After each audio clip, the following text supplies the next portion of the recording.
Conversation by Julie Benetti and Susan Barbaro is a production of EI Publishing in association with EI Alliance, copyright 2018. Visit eipublishing.com for more. Music for this series is courtesy of New Threads, copyright 2018, from their self-titled album, available now. Hi, this is Julie, and I am here with Susan again, and I'm just kind of dropping this on her. Didn't tell her what it's about, but I wanted to do a podcast on the energy of creativity. Oh, okay. Do you have any thoughts about that? Let me think if I could create something in my head. So let me tell you why, okay? Mm-hmm. My brother, so shout out to him, he sent me a text last night. I happened to be awake. And what he sent me, it was late, and what he sent me was Barbra Streisand with James Corden doing Carpool Karaoke. Oh, yeah. And I thought, that'll be interesting to watch, because those are really fun to watch. And they're very creative, and they seem spontaneous, although I'm not there when they're filming it. And I always try to think, what are they using, a dash cam? Is somebody in there? Is this all staged? Did they set it up? And so the cool thing about it is, who doesn't love Barbra Streisand? I mean, you start thinking about her music, you start thinking about her films, you start thinking about how talented she is, and just the creativity. I go all the way back to Funny Girl. I love that movie. And all the different songs in there. I'm the greatest star. Of course, can't do it like her. But anyway, the Carpool Karaoke was really interesting. So you saw it? Yes, I did see it, and I didn't tell you about it. I would have sent it to you and shared it, but I wanted to kind of throw this on you because it started me thinking about creativity. And so it was interesting. You have to watch it, and it was fun. And James Corden, I've been a fan of his. I don't see his show all the time. I love I've been a fan of his since he was on Doctor Who. Oh, wow. So he was on Doctor Who, and really cool, I think a couple of episodes. So the interesting thing about this Carpool Karaoke was a lot of Barbra Streisand's expressions, and, she joined in and sang and stuff, and that's what it's about. Yet it was funny. He was talking to her, and I'm not doing this verbatim, I'm just doing it from my memory, but he was talking to her about, when she gives concerts, does she get nervous? And she said, yes, she gets very nervous. And I thought it was funny because her statement was she doesn't want to disappoint anyone. Well, I think the idea behind that is, I always kind of told myself and learned that when you're nervous, that's a good thing. That means that you really want to do your best. Right. Because, anytime you're doing anything and you're being creative and then you're presenting it, you want to do your best. Right. And those butterflies in your stomach are kind of what keeps you on edge, so you do perform. You don't kind of go into that taking anything for granted or, it's good enough. It kind of gets you past that. And that's a good point. I'm along with you on that, because sometimes I think if I'm not nervous, how is it going to turn out? So you'd rather be nervous and have those butterflies, and you're kind of right in the present moment, which we talk about a lot as we talk about energy and being in energy and write about energy. So when you talk about being creative, where I went with it is, you access a different space. You kind of leave the world for a while. It's almost like if you read a good book, you kind of leave the world for a while. I'm not an artist, but, you hear people who are amazing talents that they just kind of go into their own space. They can be up all hours of the night. They can't... Right. It's not like, 9 to 5, check in, check out. It's just, and a lot of times people say that there's a pool of consciousness and you can access it, but you have to be open to it. Right. And when you're creative, I think it just occurs, and you can't, it's not again, clocking in and clocking out. Right. It just occurs. And I believe that about the pool of consciousness. I think I say that all the time. Because you see, a lot of times I have an idea for something, and then I look, and there's a movie about it, in a couple of months, and I think, I didn't say anything to anybody, but, I thought about writing it. It wouldn't be the way I would write it. Yet, there are a lot of ideas out there that are kind of equal to other people's ideas. So let me ask you, do you think that because you're thinking of something, you're more aware of it, whereas it would still occur, but because you're not thinking about it, you're not aware of it? I mean, to give a better example, it's like I remember my father telling me one time, you go and you buy a brand new car, right? And it's like, oh my God, I got this brand new Mustang. And, and then because you got it, you go out and he goes, do you ever notice that once you go out, then everybody you see has the same, has a Mustang. And, and I kind of attribute it. Is it the same thing? Is everyone kind of picking from the same consciousness? Or is it a question of, it's just if you're kind of oblivious to it, you'd never notice it. So should everybody out there all of a sudden be aware of what you see, of what you...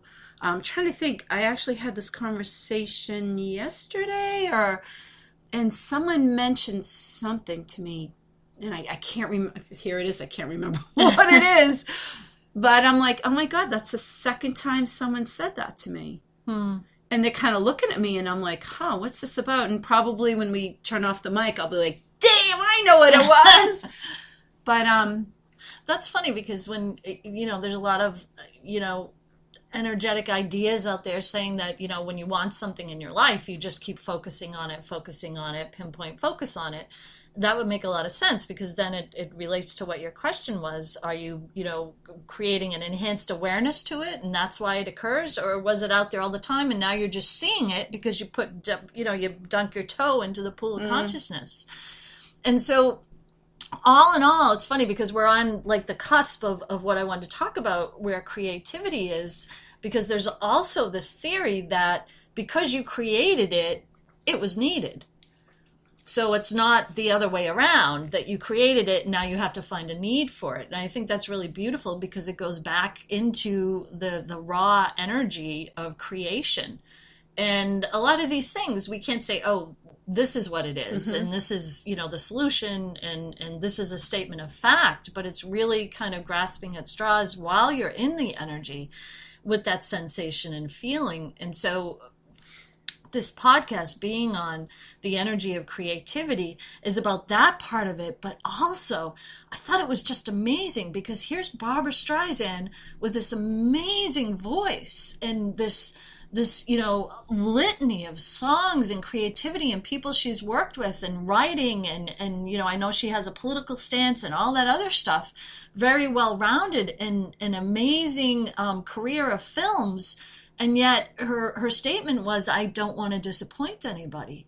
And I thought it was very interesting from a creative, humble standpoint, yet also that element of going into that space of creativity. I know myself when I'm writing, I never feel like I should be doing anything else. I am so in that energy.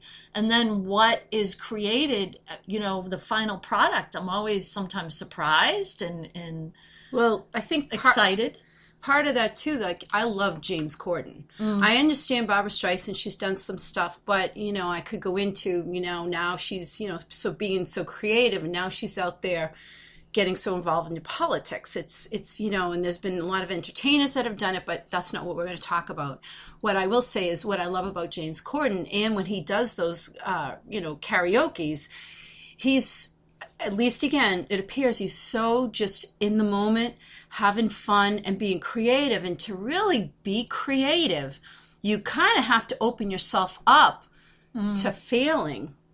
We do this kind of on the cuff, and you didn't even tell me, you wouldn't even let me look at the title of what this is going to be.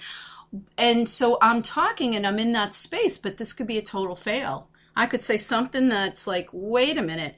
And I think to be able to be in that space of creativity, you have to kind of be open to the point of failure. And the reason why you have to, you can't, if you go in there with an idea, well, I can do this, but I'm only going to go this far, or I'm only going to say this. Right. It's a little limiting, and And this is beautiful because, this wasn't planned, but you completely just symbolically expressed what my interest and fascination was with Barbra Streisand's statement, because basically you just stated the same thing. You don't want this podcast to fail.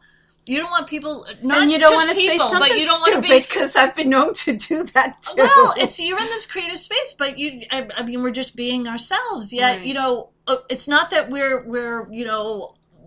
over, infatuated with people and their reviews of us and all that kind of stuff. But, that you don't want to disappoint yourself. I think you don't want to disappoint yourself. And for what we're doing, because this is off the cuff, this is, if I think about it, sometimes I think you can sound foolish and you can sound uneducated when you're trying to grasp something. A lot of times you ask me something and it takes me a while to get to it. And unfortunately, sometimes we turn this off and all of a sudden, this is where it goes. And we're like, oh my God. And we're like, well, it didn't make it the podcast. It wasn't supposed to. And I'm not concerned about how I sound as much as, I really want to get to where I'm supposed to get to when we do this. And, a lot of times it's opening up to failure, because if we don't even attempt to do this, we'll never get closer to it. Right. And sometimes it takes 2 or 3 different podcasts. It's like some of the other podcasts we have. It's interesting because the further in we get to it, we're getting closer and closer to the energy, accessing it. It's almost like a road you travel, or peeling an onion. That's always another example people use. Each layer you peel, you're getting a little bit more to the core of it. And I think if you never take the chance and you never open up to being creative, because true creativity is almost something that's never been done before. Because if you're just copying someone, well, yeah, great, good luck with that. But if you're going into a space that no one else, or if you're going to bring your interpretation to a space, other people have their interpretations, you're bringing a new interpretation. Well, I wouldn't say I'm going to say it like Barbra Streisand, like she doesn't want to disappoint.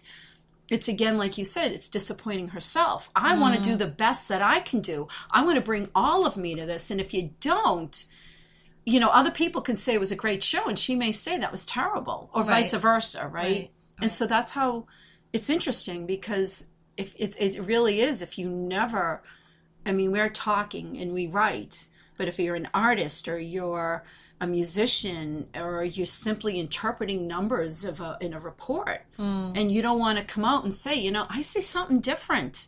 Most people never do.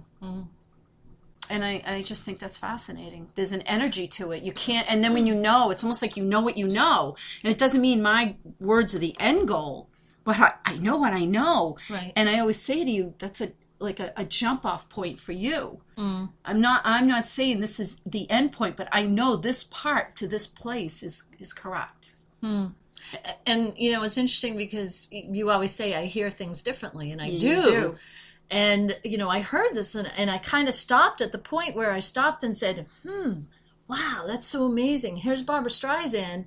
And, she kind of turned around at one point and said to James Corden, are you a fan? And it's like, who's not a fan? It's like, and it's funny. And, it's not like being a fan-alo, Barry Manilow.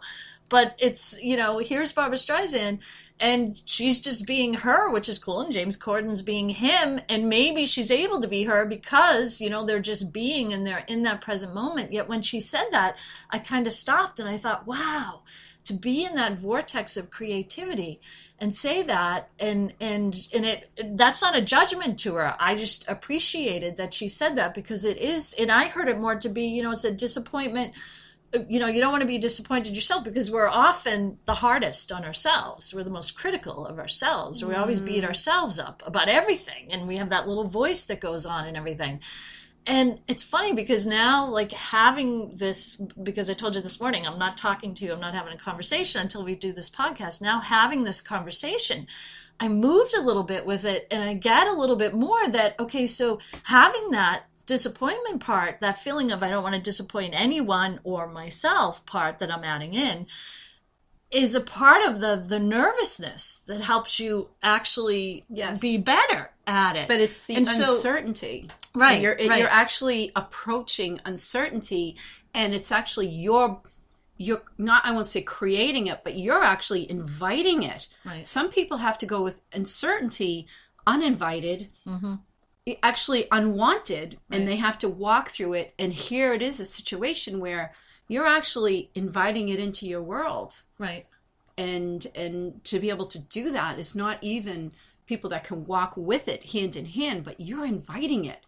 So that's a whole different way. But something, it's not until you do that that, you really can get a sense of I actually feel like that's a little bit of life. Right. And that doesn't, we can go to creativity. Creativity is in everything, in medicine, it's in business. I mean, of course, then you have the arts and humanities. It's in teaching. Right. It's in science. Parenting. It's in parenting. It's in everything. Right. And that's where, and the society that we live in does not really embrace it, because the minute someone kind of steps away from the herd, it's like, whoa, get back here, get back in here.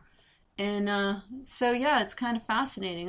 And the funny thing, too, about this is that, you want to, anyone who's creative out there and anyone who desires to create something, whatever it is, a product or a song, a book, anything, even, sew something, anything, can kind of look at this and say, here's Barbra Streisand. And I'm not throwing it to Barbra Streisand, but just as a symbol. I mean, you could say Michael Jackson, you could say Prince, you could say anybody who's highly creative in what they do and what they share. Here's Barbra Streisand. Yeah, but see, I don't think that's fair. I don't think that's fair. She can still have this disappointment, yet look what she produces.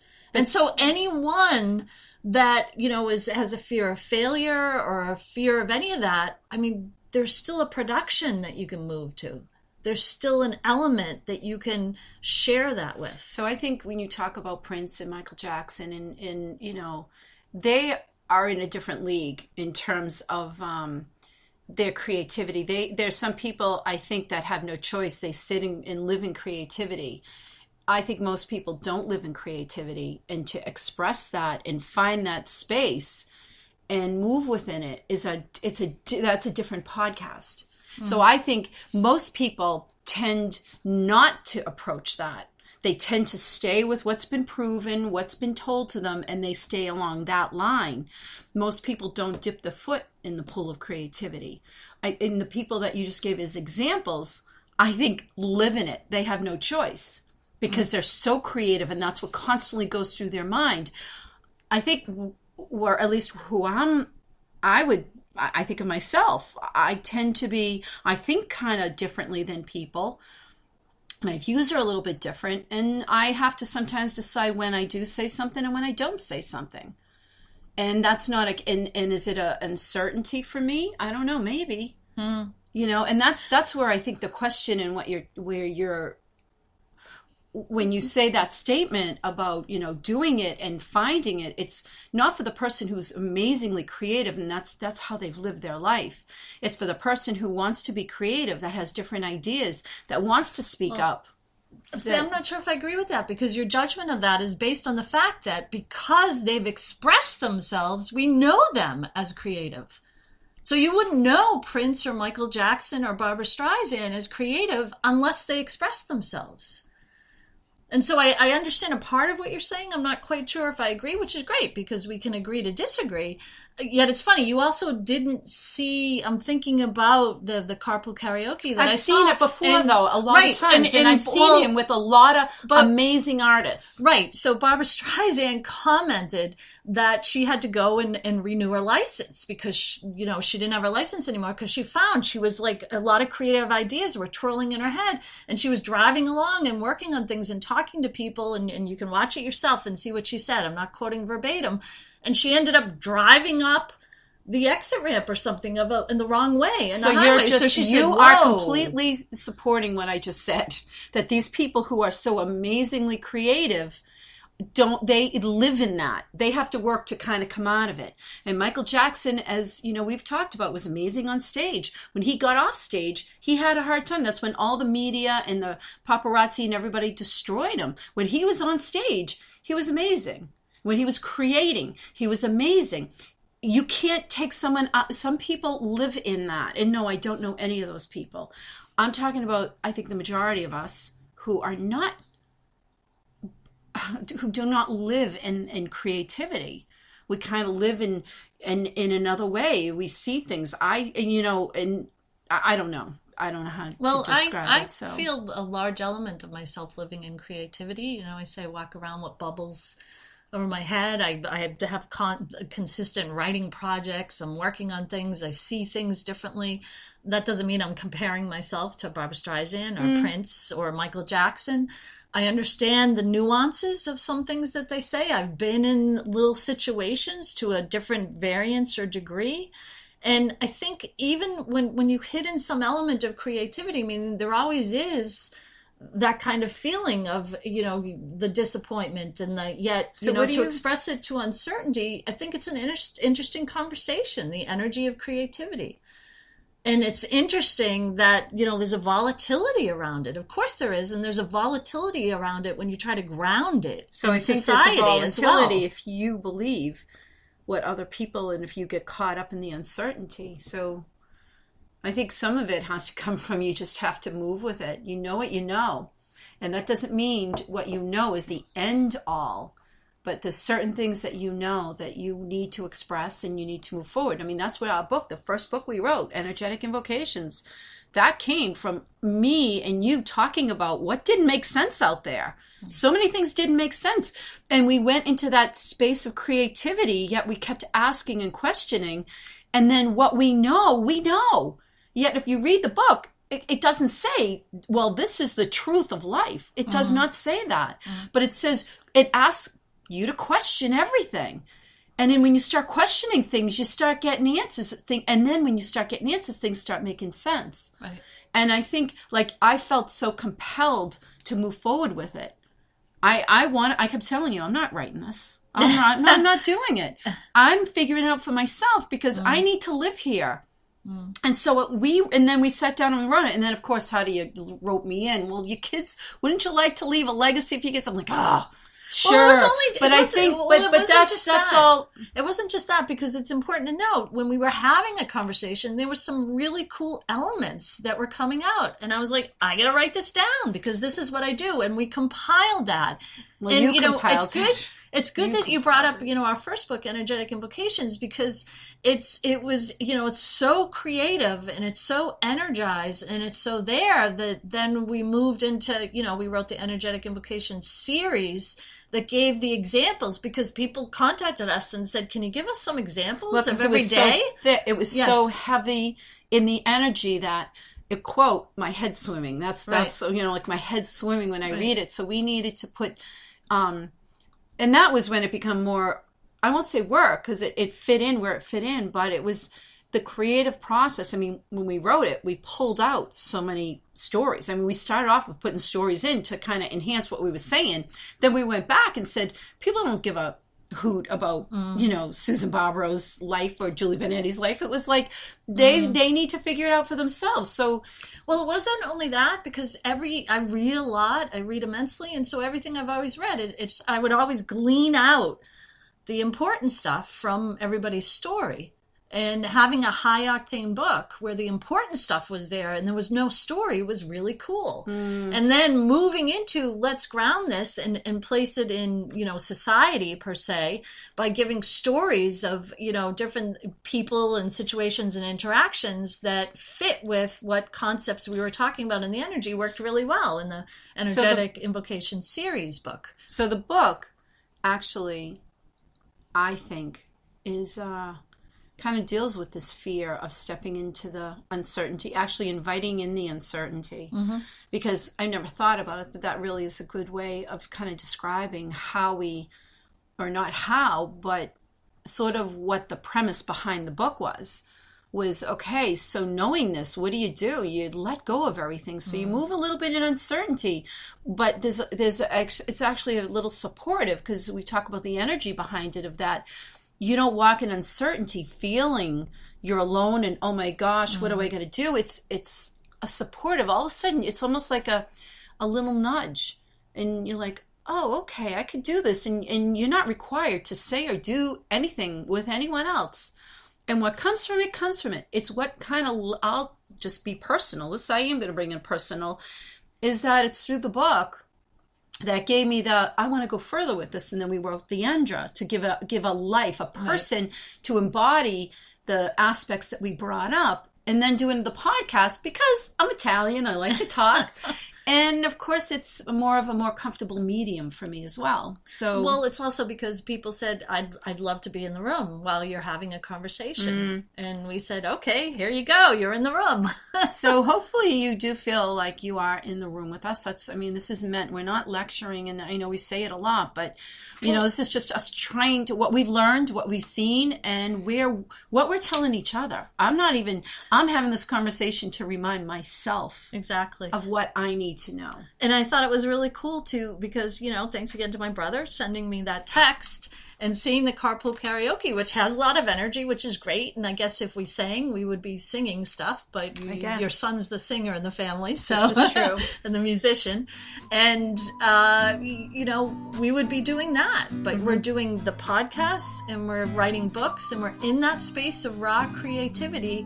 And it was just a really fun carpool karaoke that kind of connected with the understanding of the energy of creativity. And we welcome you to do the same. Yes. This has been a production of EI Publishing in association with EI Alliance. Listen to other episodes and visit eipublishing.com to find more energized podcasts and books. Find New Threads' self-titled album, New Threads, on iTunes, Spotify, Bandcamp, or at newthreads.us. Thank you for listening.